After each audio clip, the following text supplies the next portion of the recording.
Signal gasoline. Let every traffic signal remind you, you do go farther with Signal gasoline. Yes, you do go farther with Signal.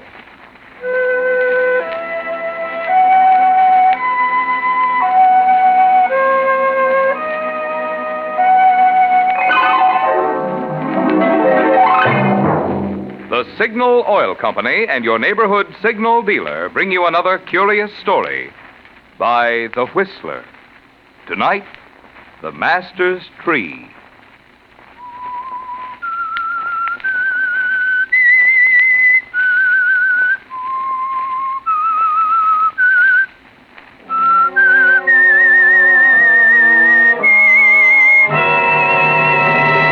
I am the Whistler. And I know many things, for I walk by night. I know many strange tales hidden in the hearts of men and women who have stepped into the shadows. Yes, I know the nameless terrors of which they dare not speak. There's an old adage about letting sleeping dogs lie. But sometimes that's not so easy. Sometimes they won't lie still. Sometimes they walk in the night. We might have warned Alice Towers and the people of the little English village of Wickley about that, but they probably wouldn't have noticed. The mysterious disappearance of Philip Towers 5 years ago was all but forgotten, and the flood that had just engulfed the surrounding countryside was still the main topic of conversation. And that was when Alice Towers came home, arriving at the little station on the 10:15 local. Miss Alice? Oh, Miss Alice? Yes? Oh, it's Anthony. Dear old Anthony. Welcome home, Miss Alice. Oh, thank you, Anthony. Oh, it's so glad to hear that welcome after all these years. Miss Alice. Even after I married, I was always Miss Alice to you. Yes, ma'am. You didn't mind, did you? Of course not, Anthony. And it's good to see you. Miss Mildred sent me down to meet you. She and Mr. Jeffrey be waiting at home.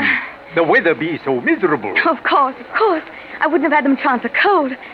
You've had very bad weather for some time now. Aye, the flood was terrible. Here, let me take your bags to the car. Oh, yes. These are all, I think. We can get the trunks tomorrow. This way, Mum. I'm just as glad that they didn't come. Now I can have a talk with you alone. How are they? Have they been all right, Anthony? Well, Mum, as well as can be expected. Why, what do you mean? Well, with Mr. Philip and you gone, and Mr. Philip was always Miss Mildred's favorite brother, and then when he married you, you were the favorite of all of us. Oh, thank you, Anthony. It's been a long time, Miss Alice. Yes. 5 years, Anthony. 5 years. And what about Mr. Philip? I've never found a trace, Anthony. Oh. For 5 years, I've searched 2 continents. Not a trace. He just disappeared from the face of the earth. I can't understand it. Nobody can. He was so fine a man. And you were such a happy, devoted couple. Yes. We were happy. Here, Mum.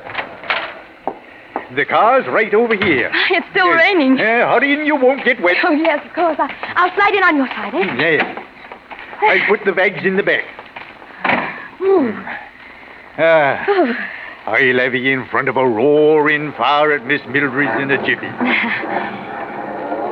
So, Anthony, you're still taking care of Mildred's place? Aye, just as I used to take care of your gardens at the master's place. Oh, he thought so much of you, Anthony.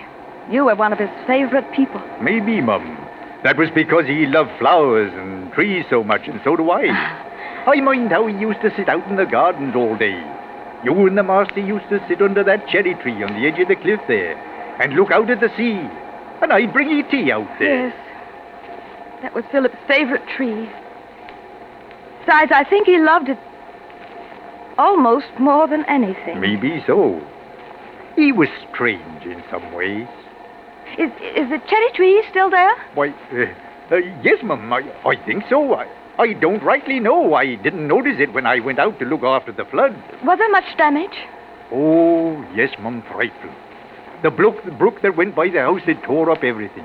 The garden, the orchard, even the house was badly hit. Oh, no. Oh, the topsoil's gone, the ground uprooted. Oh, Anthony, I want to go out there. Why, of course, Mum, I'll take you out to look it over, but It's not a pretty sight anymore. No, Anthony, I mean, I'm going out there to live. Oh, no, Mum. Why, it's... Why not? Well, it's badly damaged. We can fix the damage. Oh, but Miss Alice, It's what? Well, it's like a dead place. A dead place? I don't know how to tell you, but there's something queer there. It's almost like a smell of death over it. And since you left, it's been vacant these 5 years. Well, with Mr. Phillips' disappearance... What are you trying to say, Anthony? Well, it's just that... Well, you know how these village people talk? You mean they've decided it's haunted? Well, somewhat like that, Mum. Oh, Anthony, you know they say that about any vacant house out on the moors. Yes, I know, but... But nonsense, Anthony, nonsense. I'm going back to the master's house, and I'm going to live there. All right, Mum. But somehow, I don't like it.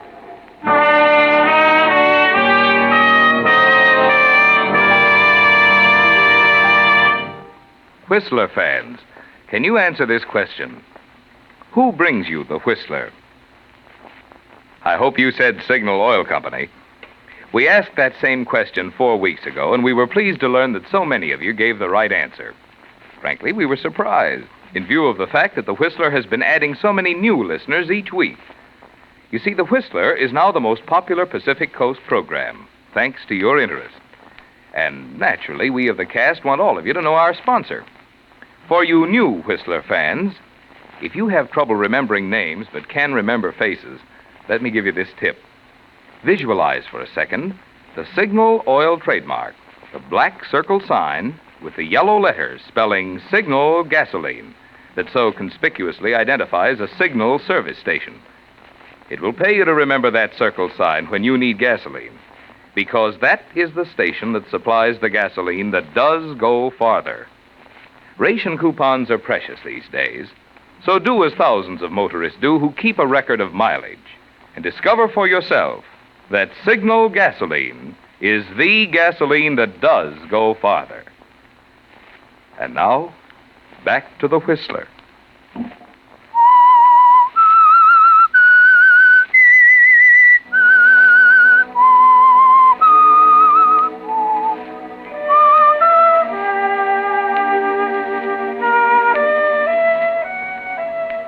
Alice Towers, back in the English village of Wickley after an unsuccessful 5-year search for her missing husband, Philip, has announced her intention of going back to the lonely old Towers home by the sea, against the advice of old Anthony the gardener and Philip's sister and brother, Mildred and Geoffrey.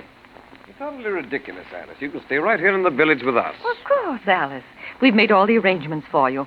You can spend the rest of your days here with us if you wish. Surely you understand. The old place out there is my home. It's where Philip brought me as a bride. It was where we spent so many happy hours together. But it's not the lovely place it was then. Perhaps not. And Philip is not there either, but living there, I'll have my memories of him. I'll feel close to him. I don't understand you, Alice. You're not the type of woman to brood. You're much too matter of fact to go on spending your life living with a ghost. Geoffrey. Well, what would you call this compulsion to bury oneself out there on the moors? I don't know, Geoffrey. I only know I must go. And that's enough for me. If Alice feels she must go, then we will lend her every assistance. We can drive out there tomorrow and look it over. See what must be done. Anthony can help, and we'll stay with you until you're settled. Thank you, Mildred. Not at all, my dear. Now I'm going to bed. You two can stay up till all hours if you wish. Night, Geoffrey. Good night, Mildred. Good night, my dear Alice. It's good. Very good to have you back. Thank you, dear. Good night. Well, Alice, Well, Geoffrey? your mind's made up. Yes. Nothing I can say will stop you. Why do you want to stop me, Geoffrey? Because I fear for you, Alice. I fear for your staying alone in that godforsaken old place. Oh, come now. You're not going to tell me the ghost stories, are you? Not the kind they mean, of course. But there are other kinds of ghosts, Alice. Ghosts of the mind. What do you mean? I only mean it's not good for a young, attractive, vital woman to bury herself in a lonely past. You need life, not death. Death? But we don't know that Philip is dead. Well, there doesn't seem much doubt of it now, does there? At any rate, he might as well be, as far as you're concerned. Jeffrey, why don't you want me to live there? I've just told you. Besides, the place is ruined, unlivable. It'll take months to fix it up. There must be a reason. A better reason than all of this. Perhaps there is, Alice. You never liked Philip very much, did you? No. You were the only one who ever noticed that. You even hated him, didn't you? Sometimes. And why not? Why should I have loved a brother who always got the best of it? The family fortune, the home out there, the adoration of everyone. And the only woman I ever loved. Jeffrey. You needn't look so surprised, Alice. You knew it even then. Perhaps you liked it a little secretly. Sometimes I thought you might even return my feelings. You were my husband's brother. But sometimes it seemed your affection was more than that. It was your imagination, Jeffrey. I think not. Now, Alice, I've waited 5 long years for you to come back. Now that you have, I won't let you go so easily again. I won't let you go out there and bury yourself in the past. Living, Philip stood between us. Dead, I won't let him stand between us any longer. Jeffrey, could it be that you're trying desperately to keep me away from that house? Because of something you're afraid I might find? You're suggesting I might have done away with Philip? No, Alice. I hated him, but I couldn't have killed him. I've told you my only motive, Alice. I love you. I want you to forget Philip, the past, that house, and be my wife. If you go out to that house, you're lost to me. And perhaps to the world.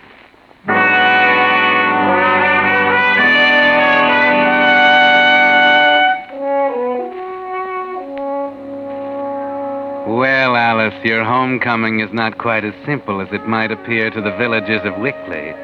It begins to take on something of the qualities of a nightmare, doesn't it? Haunted houses and secret motives for perhaps murder. It promises to be very interesting.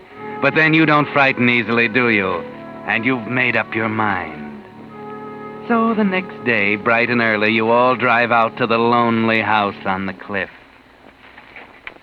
It's a lovely day, anyway. Lost it, Mildred. Why did you have to bring that dog along? He's off again. Liable to get into anything. Oh, never mind, Jeffrey. Prince can take care of himself. Besides, he loves to run around the old place. Let him. Oh, my. Just look at that. You see, Miss Alice? The water did a lot of damage. Oh, yes, but the house isn't as bad as I expected. I could live in it just as it stands. It wouldn't be very comfortable, Alice. Dear, no. But if Alice insists, we can fix it up. Oh, dear. Just look at the garden. Well, there's nothing left. No, Mum. It would have broken the master's heart to see this. Yes. But the stream must have been diverted right through here. Yes, practically dug a new channel right through the garden and over the cliff down there. Took a lot of earth with it, right into the sea. Why, Alice, where are you going? Why, just down by the cliff for a moment. Why don't you and Jeffrey go on back to the house? Be careful down there. The ground's still soggy and liable to give way. Well, I'll be careful. Anthony will take care of me. Aye, Mum. Oh, it'd be like a wasteland.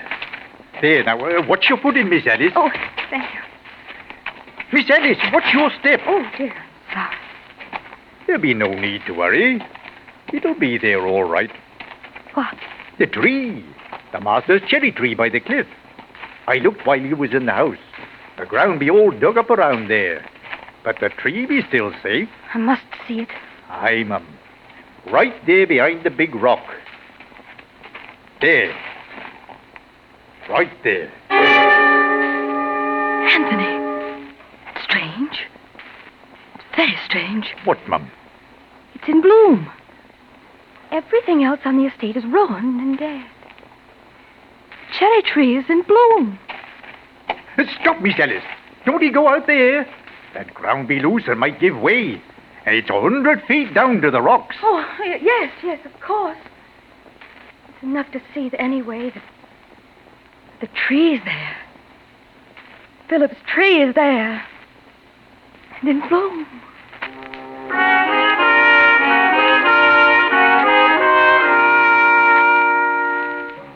That might be some sort of omen, mightn't it, Alice?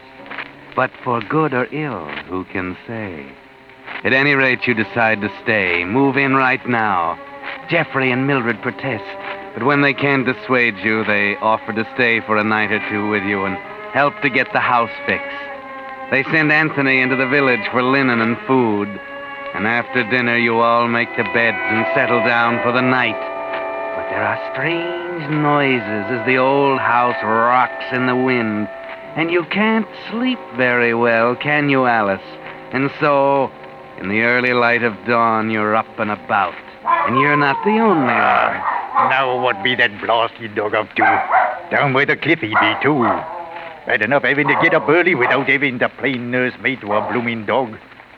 Likely he be stuck in crevasse or something. Must be down by cherry tree. Ah, blasted dog. Why, list me. Miss Alice. Oh, Anthony, I didn't think anyone was up yet. Quiet, Prince, quiet, please. Come on, doggy, come on. What on earth be you doing down here all by yourself this time of day? Oh, I don't know, Anthony.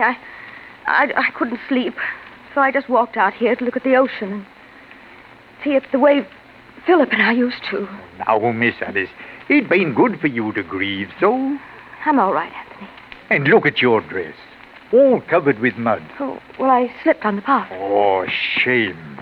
And such a nice dress. It's all right, Anthony. Oh, but it bains. I know what you was going to do. You come down here to sit under the tree and stare and dream, just like the master used to do. How quiet he used to be, off in his dreams. A body could have walked up behind him and bashed him one afore he knowed it. Anthony! Oh, I beg your pardon, Mum. I forgot myself for the moment. I wasn't thinking to what I was saying. It's no matter. You had me so upset, you coming out here and... But why, Anthony? Why shouldn't I come out here? Why don't you want me to get near the tree? Why? Only because, Mum, it ain't safe. Remember, I told you this soft ground. Oh, yes, of course. Look! Oh, that blasted doggy's gone and started digging under Master's... Anthony, stop him! Stop him quickly! You've got to stop him! But why, Mum? Good heavens, have you forgotten already? The soft ground you just told me about. Prince! Prince, come back, Prince! Prince! Good doggy. Good doggy, good dog, Prince. Anthony, you must keep him away from here from now on. You hear? You must keep him away from here. Mama, you must keep him away from here. Don't you worry about that.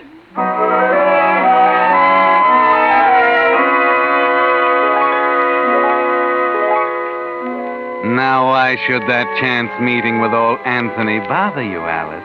But it does, doesn't it?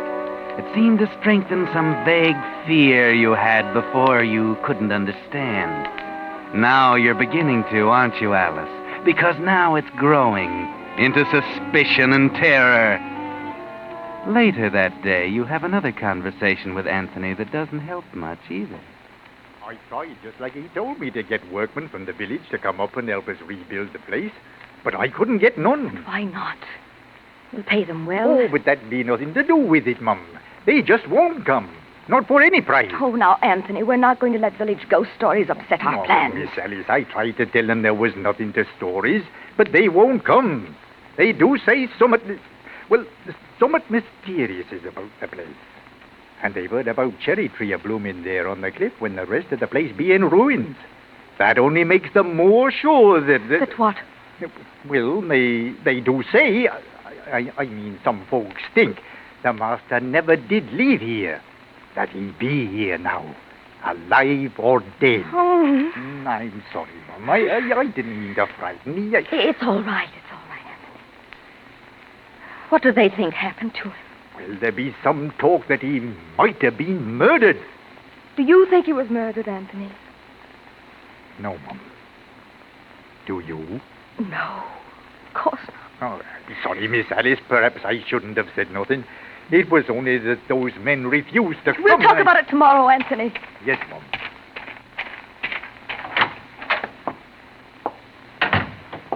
Oh, Alice, is that you? Come here and see what... No! Why, Alice! Alice, my dear, what is it? Alice! Why, Alice, what are you staring at? What is that? Oh, that? Oh, my dear, that's nothing to get so excited about. Well, it's just an old walking stick that Geoffrey found half buried in the mud out in the garden. Yes, I dare say it's Philip's old stick. Didn't get all the mud off it. But Alice, are you well? Sit down. Of course, dear. Here. Alice, what is it? Why should this old walking stick give you such a start? Well, I couldn't find it after he left. I've always naturally supposed he took it with him. It was just seeing it here. My dear. Well, how inconsiderate of us not to have thought. I'm so dreadfully sorry. It's all right, Mildred. It's not all right, Alice. Can't you see what this house is doing to you? Only 2 days here and you'll jump as a cat. Jeffrey! You've got to get out of here. Forget the whole thing before you crack up. Alice, for once I'm beginning to agree with Geoffrey. Please, dear, won't you come home with us? I can't leave. I mustn't. I can't understand why not. I'm beginning not to understand you at all, Alice. Geoffrey's right. It's perfectly obvious that Philip's gone. Gone forever. And therefore it's silly and stupid of you not to go on with your life without him. Mildred, please! I don't know why you two and all of you can't let me alone.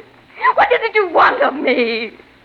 Why can't you let me alone? Alice, my dear. Come, Mildred. Leave him alone. Yes. Leave me alone. Leave me alone.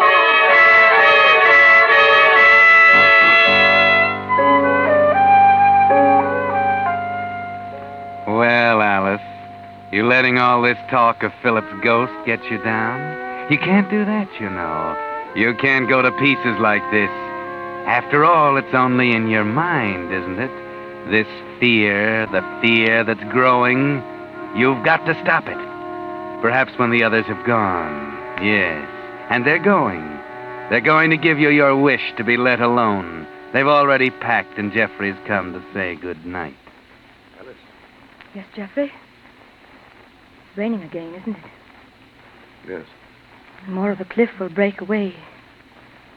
Fall into the sea tonight. Alice, for heaven's sake. Don't you see you must get away from here? Won't you please reconsider? Consider. I'll say it again. I love you. I want you to come away with me. Be my wife. Forget all this. Become once again the loving, gay, lovely girl I once knew. Will you? No, Geoffrey, no.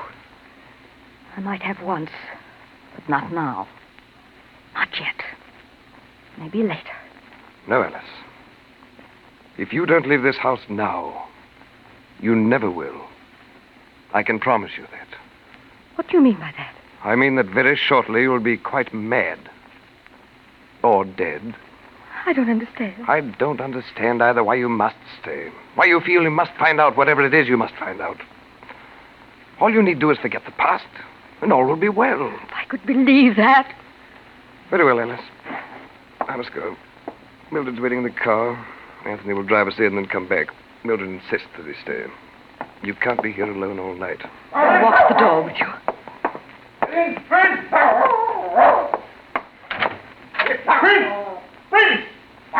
Alice. Good night, Geoffrey. Prince! Goodbye, Alice. Prince, come here! That bastard dog, sir. He'll be off digging under Master's cherry tree again. Must have some choice morsel there. I can't get him to come. What? I'll get him. Prince! Prince! Here, Prince! Why, looky, there he comes. You must have a way with him, that one, sir. Now look at him flying up the path. Yes. Oh, but look there. He's got something in his mouth. No wonder he was digging. Come here, boy. Oh, will you look at that? The biggest bone I ever saw. Well, Prince. No! No! Miss Alice, what is it? Oh, no. Forgive me, Philip. Forgive me. Alice, what are you saying? Forgive me. I didn't know what I was doing. Sir, look at her. I didn't I know. Anthony, she's... I didn't know. She's gone daft. I thought I hated you, Philip. I thought I hated you. And that day when I came up behind you, I had the walking stick in my hand. You were staring out at the sea. You didn't notice me. And I don't know what came over me. I don't know why I did Babbling it. nonsense, Anthony. I don't know why. Come, let's I don't get know. into the house. Philip, I'm coming, Philip. I want to tell you why I did it. Catch her, Anthony. She's running up. Why? Sir, don't take me ready for the cliff. For the Master's tree. Stop her. Try. Alice! Alice! Come back, Alice! First, sir, that beast stop ground. Alice! Alice! Come!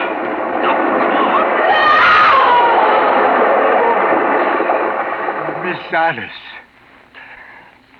Too late now, Anthony. The tree, that whole piece of cliff, gone.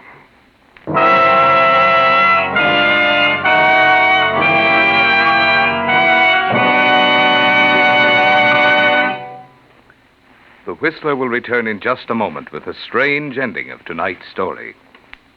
Meantime, if you're driving one of today's overage cars, here's an important point to consider. In races, you've no doubt noticed that most of the entrants get off to a pretty good start. But soon some start dropping behind because they haven't the stamina to keep up. Well, motor oils are like that, too. Most of them are okay for the first few hundred miles. But today, when cars have to last out the duration, your motor needs the full-time protection of an oil that can stand up and take it right through to the last mile. And that's why more and more drivers are switching to Signal Pen, the pure Pennsylvania oil with the fighting film. Signal Pen not only guards moving parts against wear and seals in power, but actual tests show that the fighting film of this super oil doesn't break down, not even under extreme heat. So make your next oil change a change for the better. Stop at Signal's black and yellow circle sign and say, drain and fill her up with Signal Pen Motor Oil. And now, back to the Whistler.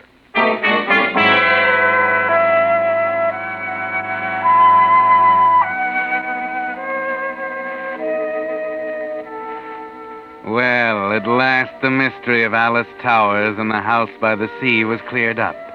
Alice Towers, the ever-loving wife, had actually killed her husband Philip in a fit of rage. Then she buried him under his favorite cherry tree and spent 5 years abroad, looking for him. His money, of course, had made it pleasant looking. When she returned for a visit, she heard about the flood and began to worry about whether it might have uncovered Philip's grave. She shouldn't have started worrying, because once you start, well, you saw what happened to her. She ended up on the rocks, literally. Jeffrey and Anthony heard her confession, babbled in her delirium, but no one else ever did. Because, you see, nothing could be proved. It was all in her mind. The walking stick had no trace of blood, no trace of crime at all.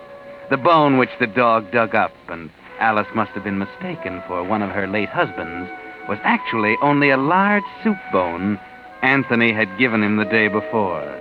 There was left only the tree, the master's tree, blooming in the midst of ruin, to be explained. And Anthony had the answer to that, too. I knew how much she thought of that tree. So when the real one was washed away by the flood, together with the earth under it, I planted a new one. That wasn't the master's tree at all. The evidence of her crime was destroyed long ago.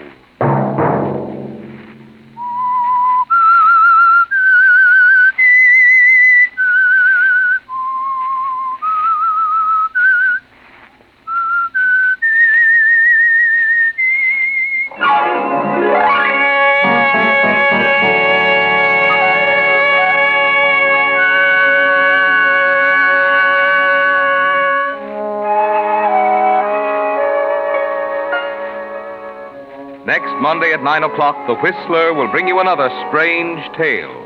The curious story of Accident According to Plan. The Whistler is broadcast for your entertainment by the marketers of Signal gasoline and motor oil and fine quality automotive accessories, and by your neighborhood Signal dealer. This program, directed by George W. Allen, with tonight's story by Larry Roman and John Dunkel, music by Wilbur Hatch, is transmitted to our troops overseas by the Armed Forces Radio Service. Marvin Miller speaking, and suggesting that you let every traffic signal remind you that you do go farther with Signal gasoline. Yes, you do go farther with Signal. This is CBS, the Columbia Broadcasting System.